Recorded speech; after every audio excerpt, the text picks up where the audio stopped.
we are at the start of what is going to be our Monday mile walk. Lucy. Amazing. So if you just turn slightly this way, yeah. perfect. So in front of you, we have a beautiful autumnal scene, and it is quite literally a straight line.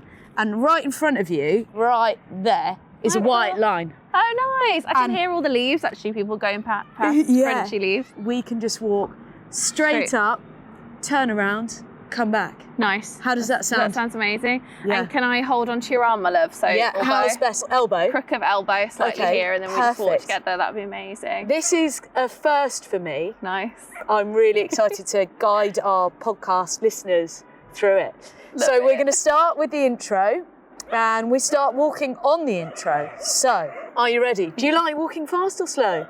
Mid. Mid, okay. We'll go for a nice mid-pace. Mid-pace. Okay, are you ready? Yeah. Okay, let's go. Let's go. Hello and welcome to not just another episode of the Monday Mile podcast. Today, I am joined by a TikTok sensation, a disability activist, author and broadcaster. She's been a positive force to be reckoned with after losing her full eyesight at the age of 17. She lives by the motto, blind, not broken. And I am chuffed to be walking a mile with a lady leading the charge as a voice of diversity, equality, inclusion. Lucy Edwards. Thank you so much. Welcome to the Monday Mile podcast. Oh, thank you so much for having me, Aimee. Honestly, it's so cool to be here. I am genuinely so excited about this one. It's a first for the Monday Mile, and I feel like I'm going to learn a lot as well as our listeners. Yeah. First of all, would you like an audio description? I would. I'd love it. I love that. I feel like that's my signature at this point. Like everyone, my management team emails like, "Can you audio describe yourself?" But yeah, that would be amazing. Apparently, you've got a gorgeous coat on. So I've got what one would describe as a leopard coat. I love a bit of wild leopard. It's a long coat. I've got a pink fluffy jumper, so we're kind of matching with the fluffy jumper vibes. Yep. White trainers. I'd say I'm about 5'3". Yeah, taller than me. Just, Not hard. Only just. And I'm blonde. And as you're about to find out, I love to have a chat. Nice. Yeah. Very smiley face. I can hear it. Ah, that's crazy. So you're aware of the smiliness just through the sound of my voice? I think so, yeah. Just because I've been blind for like nearly 12 years now. So, I don't know, it radiates out of someone. You can tell their warmth from like speaking to them. Have I got a zebra print skirt on? You do have a so we're very twinning in the animal print. I feel like we got the memo without even texting each other. Yeah, we're all about that. So you live up in Birmingham. We're in London today. What brings you to London? I am going to the Pride of Britain tonight. So that'll be very lovely. I've got a gorgeous tactile dress that my stylist styled for me, which is brilliant. But I also just do loads of work here. I pretty much live here, but by proxy. Can we just point out the fact that you have got a sequined, gemstoned chain? How cool is that? Does that have anything to do with the outfit tonight? You know what? No, this is like my regular one. This is my regular one. My outfit tonight has, like, it's black and then it's got loads of bows on it. But yeah, I do love to match my cane with my outfit. So that's cool. Well, I will definitely be looking out for you on the red carpet because I'm going to be hosting the red carpet. So this is like when two worlds come together in synergy. It's cool, isn't it? Perfect timing. Now, take me back. Age 17, you lost your eyesight. That must have been a terrifying process. Yeah, absolutely.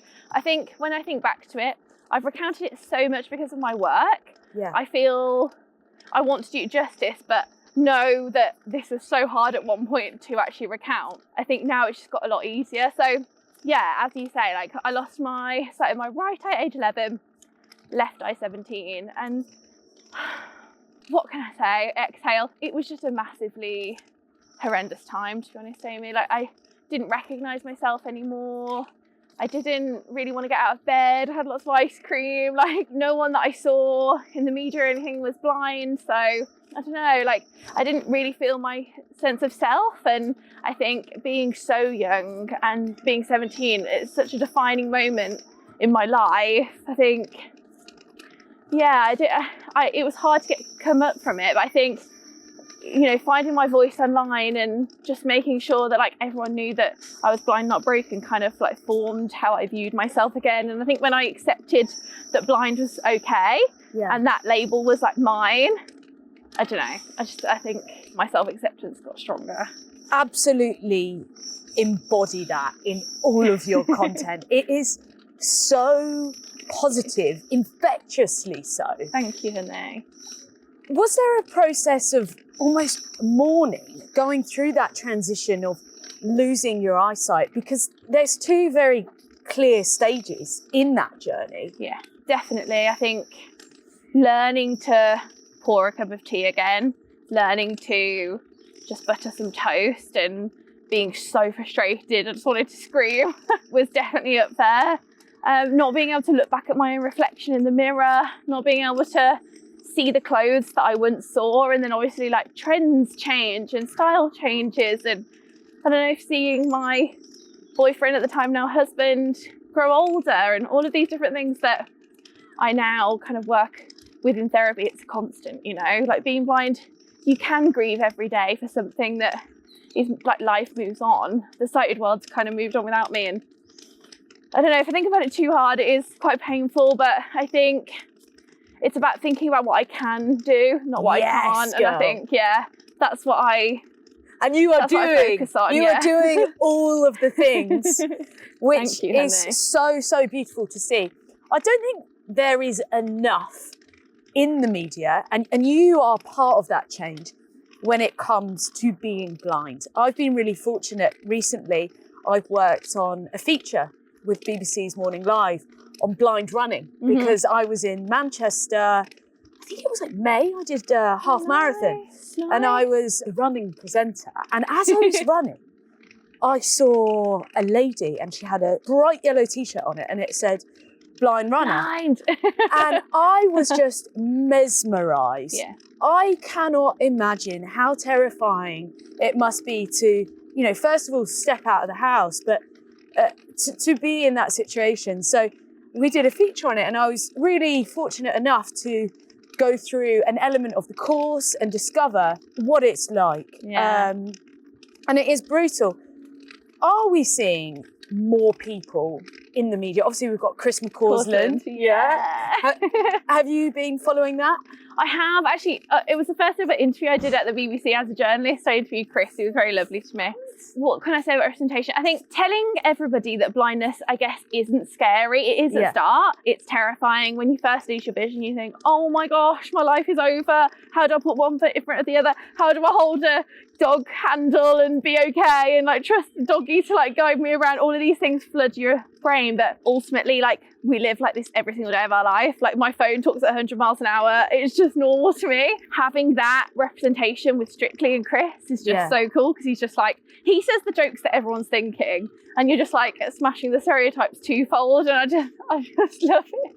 I just love it. I love the fact that in the BT she's got like shin pads on and Diane's like left, right, and obviously like everyone finds it really inspiring that he's like doing it because he can't see, but I love the fact that we can move beyond inspiration as well and be like, well, it's just bloody normal, Our eyes work through no fault of our don't work through no fault of our own. Like, let's just do this life, I think seeing it really is normalising it, and I think I've been made more aware of it recently, and I feel very privileged to be walking with you today, because on a personal level, I actually don't know anybody blind, so I feel very lucky to be able to spend this time with you. How important are audio descriptions when you meet somebody new? Do you make them aware of the fact that they need to explain? Yeah, I think one, it's an educational tool. I use it in my work, but two, I am so curious. Like, I had sight before, and maybe I can't speak for all blind people, but for this blind person, like, I love fashion, beauty, design. I love to know what a person's about, and I do think you do get that from what they're wearing, and like knowing that, leopard print's in at the moment and you're wearing a leopard print coat, like it does say something about, how you're in style, and like you're kind of maybe the similar personality to me, do you know what I mean? I think I was wearing leopard print before it was fashionable. Well, there we go. I am just like the wild leopard, like they've let me out in the wild today, and luckily we're out in the wild together. No, I love that. Don't you think though, like when someone asks you, well, what do you look like? You think, oh, well, what do I actually look like? What do you look like? Yeah, this is the thing. I think it tells you something about that person even before you even met them. So I always say that I'm a blind ginger lady with flowing locks. One second. If I was to close my eyes now. Yeah, I'll guide you with my cane. Can you guide me? Yeah, I'll go wider. Is that okay? That's not Absolutely. that's not disrespectful. Oh my God, no way. Okay. Oh my God, no would you way. like that if I did that? Let's do it. Okay. Let's Oh do it. wow. Okay. It is, honestly, when you first do it though, you will feel a bit like, oh my gosh, I can hear everything. My senses are really heightened. Actually, when people were blindfolded at my wedding, when I walked down the aisle, the overwhelming thing was like, I can't hear. They can hear, but it's because like you're just probably listening to things like probably stronger, or you think that when you lose your eyesight because it's your main sense in a way. So let's overwhelming. talk about the senses. Yeah. Oh. Don't worry, you're on the graph. Okay. Go to the right a bit, honey. Let's talk about the senses. So in the process of losing your sight, did you find that the other senses did develop? I think that. Sorry, babe. This Let's go is to really the right. hard. Should I open my eyes? Yeah, go on. Okay. Yeah. At least we tried. We tried. My other senses. I think. What would I say? I think the other senses are stronger when you first lose your eyesight because you're like, oh my gosh, it's so overwhelming. Like, what is going on? But ultimately, at the end of the day, they're just the same as everybody else's. It's just I've honed in and had mobility lessons to kind of understand what different noises are so they don't scare me, you know? Wow, that's so interesting. Yeah. So you're very, very in tune with everything around you. Yeah. From an audio perspective. Absolutely. I think that's why, like, when I get to the end of the day, like, I am so tired, especially when I've done a job and different things. Like, I love doing what I do, and it's so, like, without it, I don't think I'd be stimulated. But, like, even just standing here and, like, walking through the park, I can hear the different people, like, screaming and different stuff. And then, obviously, because I can't look at that, I'm analysing what that might be and, like, whether it's okay, or do you know what I mean? So crazy sensory overload. Yeah, I'd say so. Like, I think not as much now because I've been blind for years, but at the start, definitely. Like, I remember there was a point in mine and Ollie's relationship where I'd be like, describe everything. So I wanted to know, like, what colour everything was, blah, blah, blah. But there was a point where I'd get home and I'd be like, Ollie, you've audio described so much. You're tired, I'm tired. I don't think I can deal with this. It's not like glancing at things. This is too much. So then we kind of nipped that in the bud quite early on. What I'm curious to know is, do you think there's a difference in being blind from birth, or is there almost an advantage to have had sight but then lost it? Because I suppose there's the counterbalance of having to deal with mourning, but you know, the yellows, the greens. Yeah, the pros and cons. Yeah. There's moments where, obviously I can't speak for everybody, but I have had chats with like people, friends who've been born blind. There is a lovely clarity when I talk to someone who's just been blind forever, just from birth, that they have. Like, they don't have a sense of mourning or loss. And I think that's the one thing that does eat me up. Like, you know, I still have to have psychology because, you know, I don't know if McDonald's sign changes colour, or I don't know why that's an example that goes to my head, but like if, you know, an ambulance changes colour from what it was, or, you know, key cultural things that are in our society that you do feel that sense of mourning all over again and a little pang, you know. So, and the fact that I have seen all of my family's faces and now I can't, that does kind of haunt me still. But equally, like, as you say, I feel like I'm up on the trends. Like, I know what a trend is. Like, I've seen YouTube before I lost my vision. Like, I know what these kind of key things are. Like, I don't know what I would have done if I hadn't seen like grass or the sky or the sea. And it's so tough. It's so tough to say what's better. But I think I'm just glad that I'm me and I've had the experiences that I've had, because I guess that's all I can really draw on. And you speak so positively and proactively about your sight loss, from sharing viral videos on how to make a cup of tea as a blind person to one of the most recent ones, which is quite out there, and I loved it. How a blind person has sex. It's funny. You're gaining major traction on these videos. Are you shocked at the positive response you've had? I think I'm shocked because I didn't realise how many people didn't know.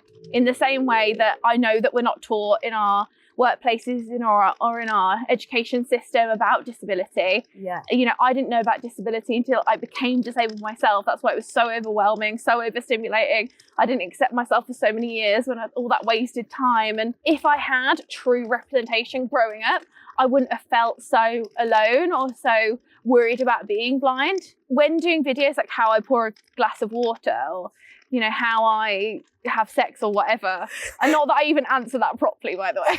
Like, I literally just put some comments on the screen. But I think it's to demonstrate the fact that I do get so many different questions. Yeah. I'm happy to answer them because I've been blind for 12 years. It doesn't offend me. Like, Yeah. I have thousands of comments about, oh, look over here, blah, blah, blah. Like, you could probably say anything to me at this point in the comment section and I'll just ignore it. But not that it's not, you know, troubling. So Yeah. I want to like raise awareness. However, I hope that in society we come to a place where I do not have to upload these videos forever, and people just understand that like losing your eyesight is just a normal part of life for some people, and that we are just human spinning around on this big massive rock just like everybody else. We just do things differently. We're all here and we're spinning. Yeah, exactly. So talk to me about your husband, Ollie. This is the most beautiful love story. You met together before you were blind. Yes.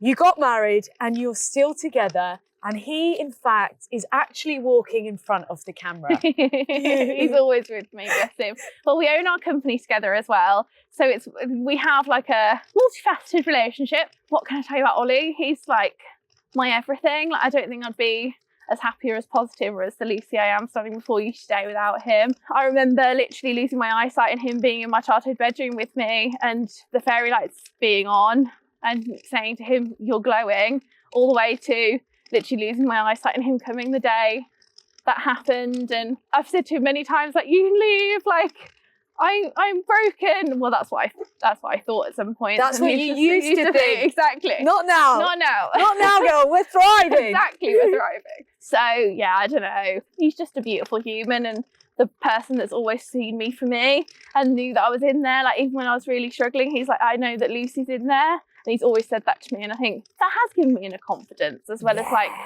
I don't know. What a beautiful soul It's of sweet. a man. Yeah. Talk to me through a normal day for the Yeah. pair of you at home and Yeah. how he has aided you, as well as Molly. Yeah, love it. Okay, so I mean, this has obviously changed through the years, but if I go to a makeup shop, he's the one braille labelling it with my sister.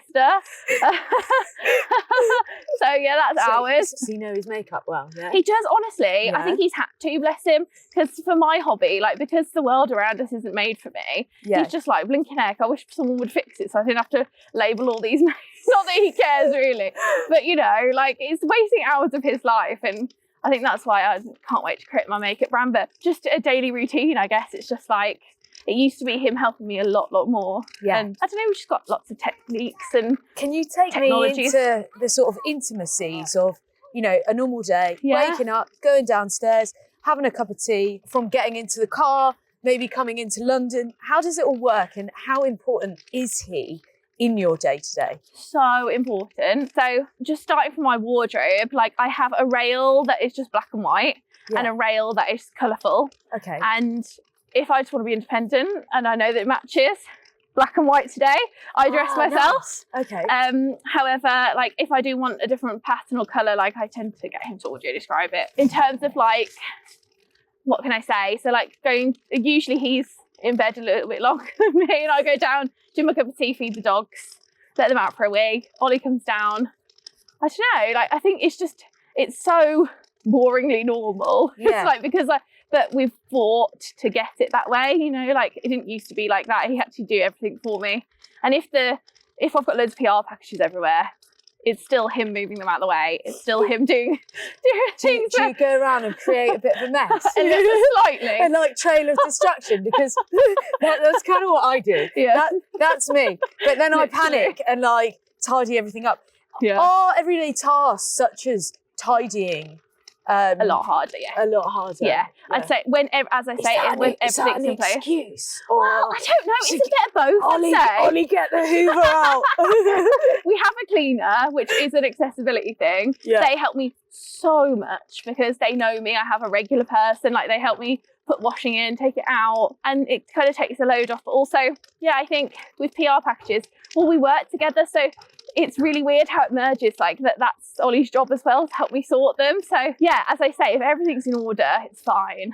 But if something's not in order, I need to ask him. Which is, you know. Take me to your wedding day, because this is pretty cool, and it's a little different to like a normal wedding, but it should be normalised. Yeah, absolutely. So we blindfolded everybody, and when I was walking down the aisle, because to be honest, I had felt sick for so many years about like not seeing Ollie or not seeing my dress, so I wanted to make it kind of our day. Having a blindfold on and blindfolding our guests was one of the most amazing things. I think people were apprehensive, but we didn't tell them beforehand, so they were like, oh my gosh, you didn't tell us you were gonna do it. And then when they took them off, I think they were relieved, but also the fact that me and Ollie were like, this is our life. Ollie always says that blindness isn't something that people should be scared of, that is less than. Like, Ollie has audio description on all of the time anyway when he's watching Netflix or having the TV on, because it helps him know the characters quicker. Like, he's like, why don't sighted people tell us about the characters? Like, you're always like wondering for like 2 or 3 episodes who this person is, and audio description just kind of names them. So I don't know, there's pros and cons to everything, and I think that's what we wanted to show in our wedding, that it was our day. It was something that I was really, really stressed about, like, you know, having that bridal moment where, you know, you turn the corner and you see your man, and I don't know, I just wanted to just not do that, and just not kind of perpetuate that stereotype that I was that kind of, I'm not that bride, like I'm not going to fit into that mold. I'm a square peg in a round hole, like it's not going to work. So I'm so glad we did it. It's so empowering to see your relationship, because it just shows the depth, because it's based purely on touch and connection through language. Yeah, absolutely. And I think nowadays in the society we live in, people can be so fickle about what they look like, the shape of their body, what colour their hair is. And of course, a huge element of that is style, like you mentioned. But to hear how deeply rooted your relationship is, it's different. Yeah, we got through blindness, we can get through anything. That's what we always say. And I think the best day of my life was when I couldn't see Instagram anymore to compare myself. And blindness has given me so many gifts. And that's what I always say to people, like, I love being blind. I actually love it. Like, there is no part of me that's scared or wants to change it or like anything about that. This is my life now. I accept myself for who I am. I don't want to walk around thinking, oh my gosh, I wish. You know what? I do wish that the world around me changed so they could normalise the fact that I'm just a human. But that's the only thing I wish. And I think Ollie sees that frustration as well, in that when people talk to him instead of me, and it was so refreshing just like meeting you and just you being so warm. And that's how I could tell you're so smiley, that like not many people just address me for who I am when I first meet them. And it's just really lovely and refreshing that you wanted to show people through your podcast, like just how to ask someone just to be guided, like giving them the power and autonomy themselves, you know. There must be so much trust required living with blindness. Yeah. Like even now, for you to come here and walk with me today, a total stranger, have you found yourself in situations where you have had to like adapt, or have you always been that warm and open? I've definitely had to give myself a bit more of a mouthpiece. I think that's why I'm such a good communicator. That's what I also contribute. My blindness has given me that gift too. Yeah. I think with the advent of apps and stuff, like I don't see myself as kind of vulnerable in that way like I used to. I think, oh my gosh, you know, I'm holding on someone's hand. Yes, it's a tool, but I'm very much still in control with my mobility aid about where I'm walking. And also, if I wasn't filming a podcast, you would be seeing me if I was on my own with my bone conducting headphones on, still hearing the world around me, but Google Maps is telling me exactly where I am. So I'm not necessarily just trusting strangers, although that is a big element as well. And I do have to communicate, but it's just lovely that with tech, I have autonomy. Can you talk me through the process of walking around on your own with Molly, and how much of an important role Molly plays in your day-to-day life? Yeah, so Miss Molly, I'm the navigator and she's the driver. Okay. So we work on a straight line principle where she just goes straight until I tell her otherwise. Okay. But I have so many different foot positions, commands, techniques and tricks that I do as a kind of dog handler, if you like, to tell her to go the right way. So Molly will stand at curbs and I give her treats and I count the curbs to destinations. I do routes about 3 or 4 times and she just knows them off by heart. I also have, as I said, like my 3D audio in my headphones. So if we want to go somewhere new, I can kind of know it'll go intersection, coming up to an intersection, and then I can count the intersections and I kind of know. Is it an American accent? Is that why you just think, yeah. Coming up to an intersection. Yeah. Okay, I've got a good one. Does Ollie trust Molly? Absolutely. FYI, to those listening to the audio, Molly is your guide dog. Yes, she is my guide doggy. Yeah, so Molly does trust Ollie, and the other way around, I think. Does Ollie trust Molly? Both of them. You guys are out on the town.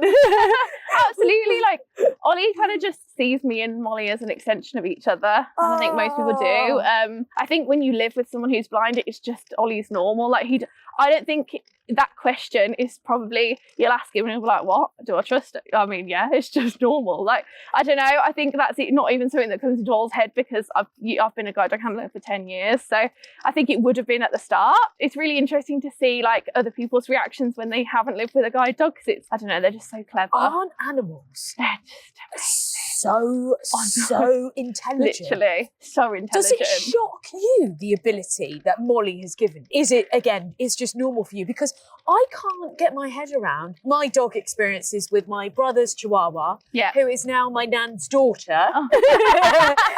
Mojo. Mojo can walk from my nan's house to my mum's house on her own because she loves to go there for treats. Love it. Other than that, I can't imagine Maya taking anybody anywhere. Yeah, no, fair play.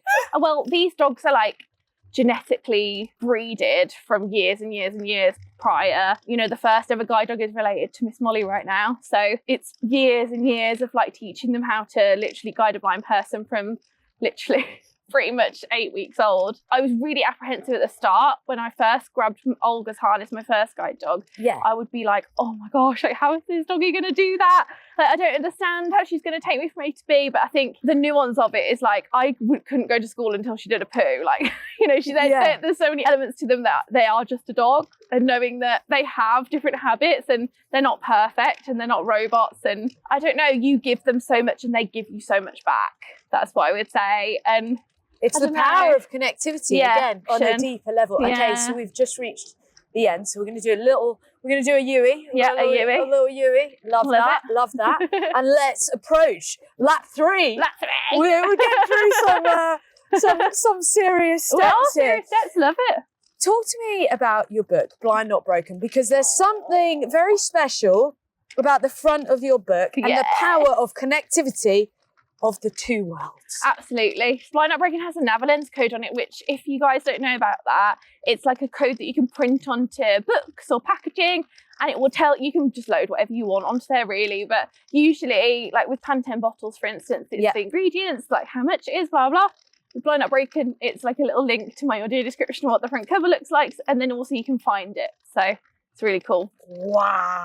It's awesome. That's game changing. Yeah. Right? Because we aren't seeing much of that kind of thing. No, I don't think we are. And I think there is a definite wave of it. I think people are starting to kind of see the fact that that's not just going to help a blind person. It's going to help someone who wants to translate my book into a different language. It's going to help someone who's forgotten their reading glasses. It's so multifaceted. And I think the wave of like D&I, universal design is like definitely coming full force to people, and people are understanding that, it's not just about blindness. So, and I want to make another sort of connection point. So the colour of your book is very bright and bold.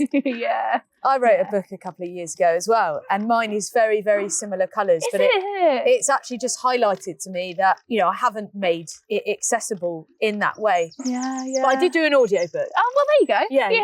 So have you. Yeah. Oh my gosh, there was a Brummie actress. I told her the BPM that I listen to because I put a headphone in, and how I do presentations and speeches and presenting is that I get a script and I just have it in my ear and I speak simultaneously. Wow, that must be like an absolute like. I feel like a cyborg. Your like mind mapping ability must be another level. I think because your processor is going like double the speed. Miles an hour, yeah. I have to have like 10 hours sleep a night. But that's fine because I just love my face masks and everything. Face mask, good sleep. Yeah. It sounds good. Yeah. You're selling it, girl. Yeah. You're selling it, girl. Lucy, we are on the Monday Mile podcast and we like to ask all of our guests what their relationship is like with Monday. Do you like a Monday? You know what? Not really. I know that's horrible. Controversial. Sorry, I like it if I'm with you and I'm going to Pride of Britain tonight. Yeah. But usually it's like, I don't know, like Monday morning. I think Monday afternoon, Yeah. I'm very up for. But I think the start of a new week, it's just a bit like, I don't know, why does everyone hate Monday? There's definitely a psychological thing with that. There's definitely Monday blues. No, there is, Yeah. isn't there? And I think it's the pre-bit before it. How do you get through that? Because a lot of our guests that come on the podcast, some of them love it and they're seizing a new week. But a lot of our listeners will struggle with a Monday. Yeah. So how do you beat the Monday blues? I think it's because I've beaten most other blueses in my life. Yeah. So mainly, I think the routine is really helpful. Okay. I think recently, because I travel a lot for work, it's different and sometimes I don't know it's a Monday so that I can like trick myself. Yeah. But I think just waking up on normal Monday, I think it's about making sure that the first 5 minutes is like, right, I'm going to go downstairs, get a cup of tea and just don't have any screens for the first like half an hour. Not having my phone in my room has really helped. And also social media on a different room, in a different phone. That's very strong. That's like very disciplined. Thank you. I'm not going to lie, I don't do that. Fair play. I pretty much roll out of bed, nail 2 coffees and look at my phone. Fair play. I'll admit that. Do you hate Monday? Or do you like it? You know what? Today is a great Monday. Yeah. It feels incredibly whole. Yeah. And I think you are a product of your environment and the people who you surround yourself by. Yeah. So today has been an epic Monday because Thank I've got to walk with you and meet you. Aw. And lastly, Lucy, we like to ask all of our guests if there is a life motto or quote that they live by that they can share with our listeners. Wow, I love that. That's so powerful. Just the words, be yourself.